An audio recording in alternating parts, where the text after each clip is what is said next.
په بونیر ضلع کې د کرونا وایرس د مخنیوي لپاره د بونیر ضلع په داخلي او خارجي لارو د پولیس او آرمي ځوانانو ډیوټي شروع کړې او بونیر ته راتلونکي او تلونکي هر قسم ګاډي یې بند کړي. د اسسټنټ کمشنر مندن سید الله جان تر مخه بونیر ضلع ته به صرف د سامان سپلای والا ګاډي پرېښودی شي او باقي به په هر قسم ګاډو کوزاتي وي او کورسورلو د بل حکم پورې پابندي وي. هغوی زیاته کړه چې په تحصیل مندړ کې به صرف د خوراک ساک او دوایانو دکانونه کوله وي او نور دکانونه به بند وي. هغوی عوامو ته اپیل وکړو چې بغیر د ضرورته بازارونو ته مه راوځئ. بل اړخ ته د الخدمت فاونډیشن د تحصیل مندن د هانبیک کلي په خلکو کې خوراکي راشن تقسیم کړي چېرته چې د کرونا وایرس یو کیس راغلی و.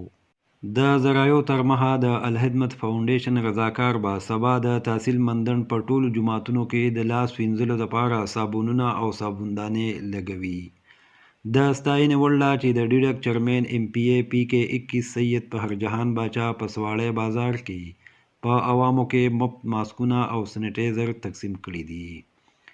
د ضلعي انتظامیې په ښه کوششونو په بونیر کې د کرونا وایرس بل مریض مخې ته نه دی راغلی او د خانبیک خراړی مریض ټیک شوی او د هسپتال نه کور ته منتقل کړی شوی دی. عمران بونیری، مندن نیوز، بونیر. د ټول څومره بونیر عوام دي دوی ته زه زما یو خصوصي ریکوست کوم چې کم سے کم د حکومت سره تاسو ملګرتیا وکړئ. دا 15-20 ورځې چې دي دا تاسو کوشش وکړئ کور کې تېره کړئ. د حکومت ستاسو لپاره لګیا دی ځکه چې دا یو داسې وبا ده، یو داسې عذاب دی چې دې کې تا په خپل کور کې نه ناست دا ختمیږي نه، ځکه چې دې ته پسې بار ته راوځي دا به اټومیټیکلي ستا سره دننه ځي نو ستا فیملي به هم افیکټ کېږي. دا یو ریکوست دی چې کم سے کم تاسو تعاون وکړئ، د حکومت سره تعاون وکړئ، هسې بلا وجه بار ته مه راوځئ ځکه چې دا د ختمېدو طریقه نشته. د ختمېدو دغه ما چې څومره وکتو د دې یو دغه طریقه ده چې دا چې په کوم ځای کې پرېوتو په هغه ځای کې دا 2-3 ورځې لکه په شیشه باندې 24 ګنټې 36 ګنټې په نور شیزونو باندې په چا باندې 12 ګنټې چا باندې 3 ګنټې خو چې هغه ځای ته ټچ نه کړي نو اټومیټیکلي دا په خپله ختم شي.